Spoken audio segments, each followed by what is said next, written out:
बऱ्याचदा आपण वेळेची बचत करण्यासाठी कीटकनाशक, बुरशीनाशक आणि टॉनिक असे 2 ते 3 घटक एकत्र करून पंपामध्ये भरतो.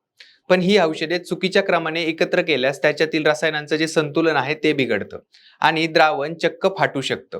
याची 2 अगदी सोपी उदाहरणं आपण समजून घेऊयात.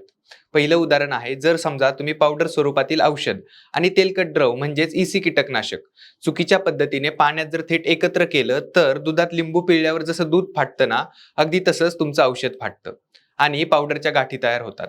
आता याचं दुसरं उदाहरण, पाण्यात विरघळणारी खतं आणि कीटकनाशकं एकत्र करताना त्याचा क्रम खूप महत्वाचा असतो. जर त्याचा क्रम चुकला तर द्रावण घट्ट होतं किंवा रसायनांची रिॲक्शन होऊन पंपाच्या तळाशी गाळ साचून राहतो. मग असं झाल्यावर नेमकं काय होतं? औषधांमधील जे ऍक्टिव्ह घटक असतात ते म्हणजे औषधाची जी मुख्य ताकद असते ती पूर्णपणे नष्ट होते आणि परिणामी किडींवर आणि रोगांवर फवारणीचा कुठलाही परिणाम होत नाही. तुम्ही मारलेला पंप फक्त साध्या पाण्याची फवारणी ठरतो आणि मग तुमचा वेळ, मेहनत आणि पैसा सगळं काही वाया जातं.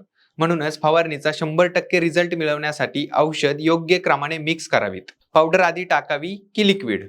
हे सविस्तर जाणून घेण्यासाठी पुढचे व्हिडिओ नक्की बघा आणि शेतीच्या अशाच महत्त्वपूर्ण माहितीसाठी ॲग्रोस्टारला आत्ताच फॉलो करा.